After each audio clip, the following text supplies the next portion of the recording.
Hi, and welcome to TTELT, Teaching Tips for English Language Teachers, a program of educators worldwide.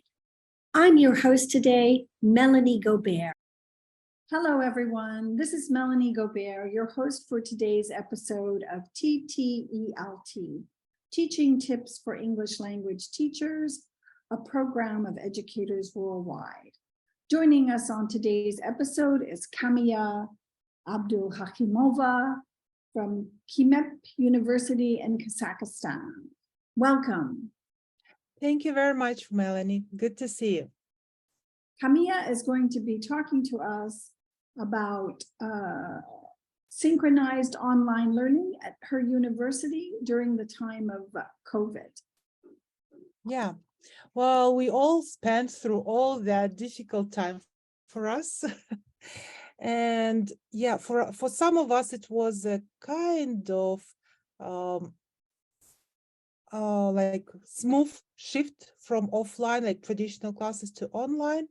But for some of us, it was something new, something unexpected, and we had to learn how to shift. So that's why that's how idea for my research popped up. And I started with my university, first of all, KIMEP University.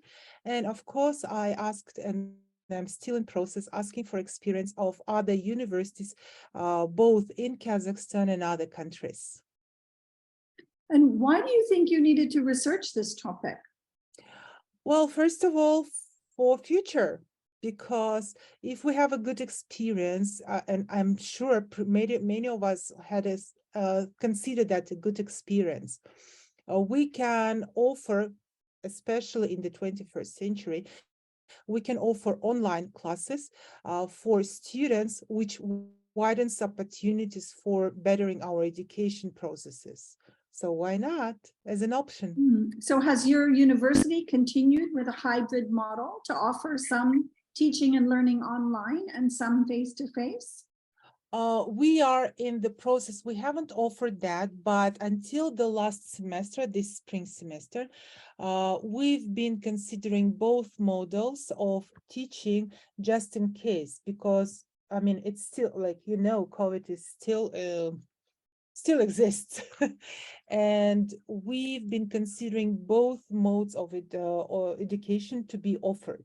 So, and upon the necessity, yes, some of our groups and classes moved to online while being on quarantine, then they came back. So we kept working and learning and teaching. And it's only this spring semester when it's the situation more or less has stabilized, we decided, no, it's only offline classes.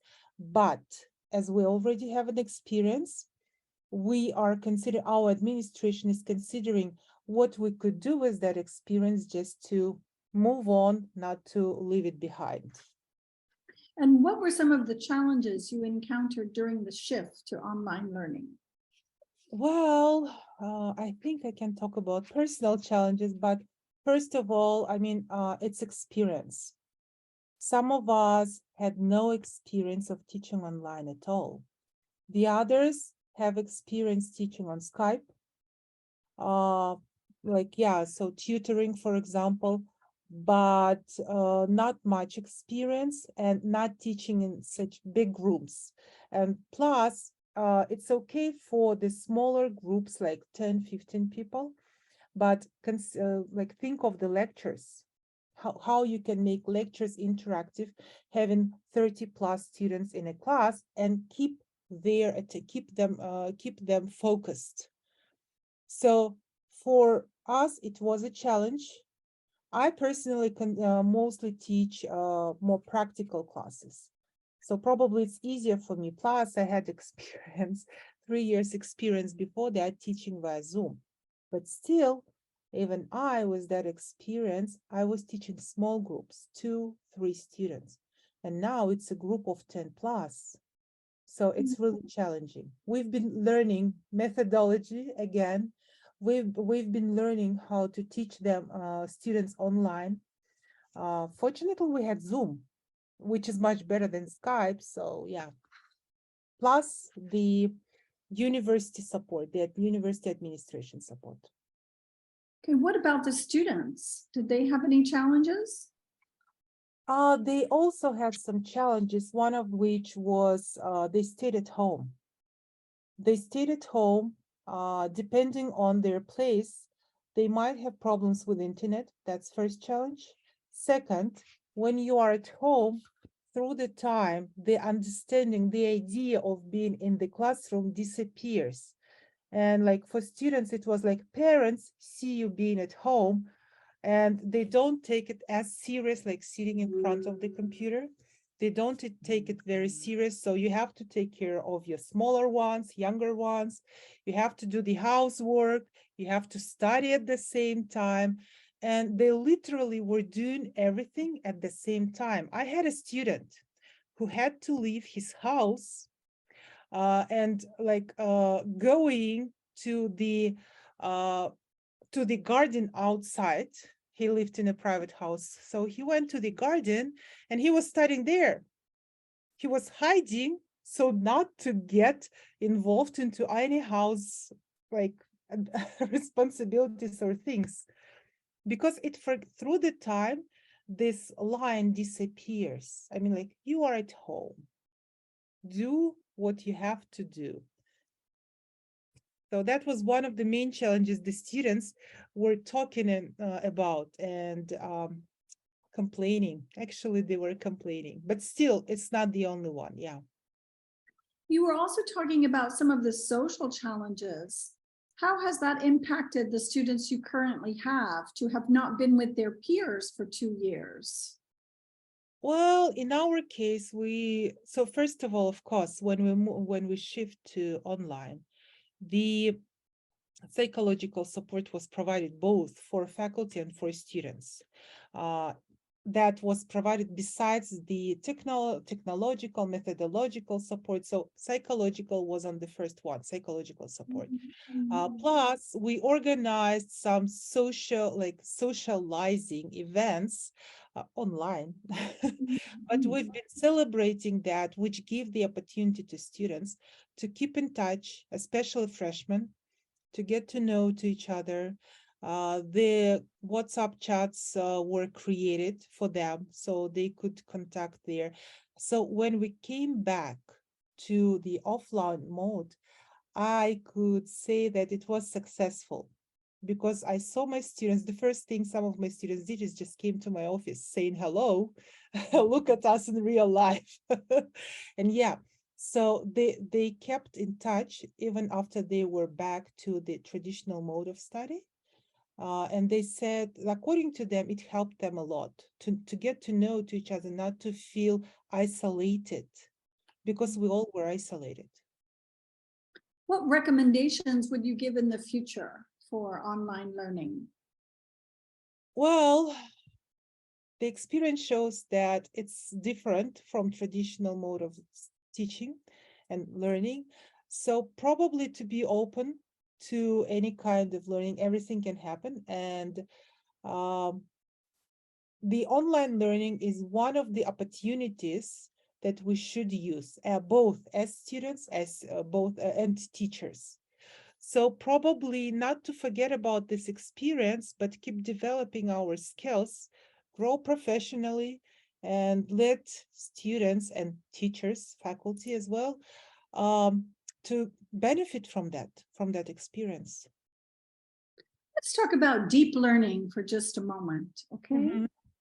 Yes. So do you feel that online learning is equivalent to face-to-face learning for deep learning?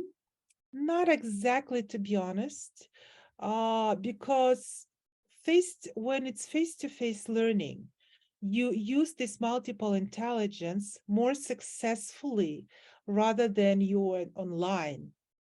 And when you're online, it depends on the student and student's ability to stay focused. If you can see that easily and just spot it in class, it's slightly different when you're online. So it's not that 100% effective, but as an option, why not? And you have to give a choice to students, I think. Mhm. Some of them are really not good at it. Just one more little question before we finish up. What about cheating? At my institution, we had a great deal of cheating when we switched to online teaching and learning. Did you have any similar experiences? Well, in my case, I can't say, I mean, probably there were cases, but I can't say I like literally caught someone cheating.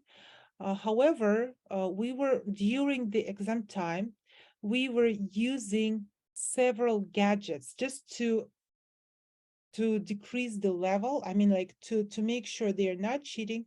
We were using several, minimum 2 gadgets when students were getting in, and we saw them, what they're like. You see me and you see me from back or on the side, from on the left or on the right. So we try to decrease the level. In my case, like with my students, I don't remember getting them cheated, but probably I just didn't catch them. So Maybe it depends also on the level of the students and their motivation. yeah. Let me stop you there. Thank you so much for joining us today, Kamiya, for today's episode of TTELT, Teaching Tips for English Language Teachers, a program of educators worldwide. We really appreciate your time. Thank you. Thank you very much, Melanie. Thank you for joining us today. Share with us how you are using these tips. Leave us a comment or voice message on social media or at ttelt.org. Thanks for joining this episode of TTELT, brought to you by Educators Worldwide. Follow, like, and subscribe to TTELT on your social media, and try a new teaching tip today.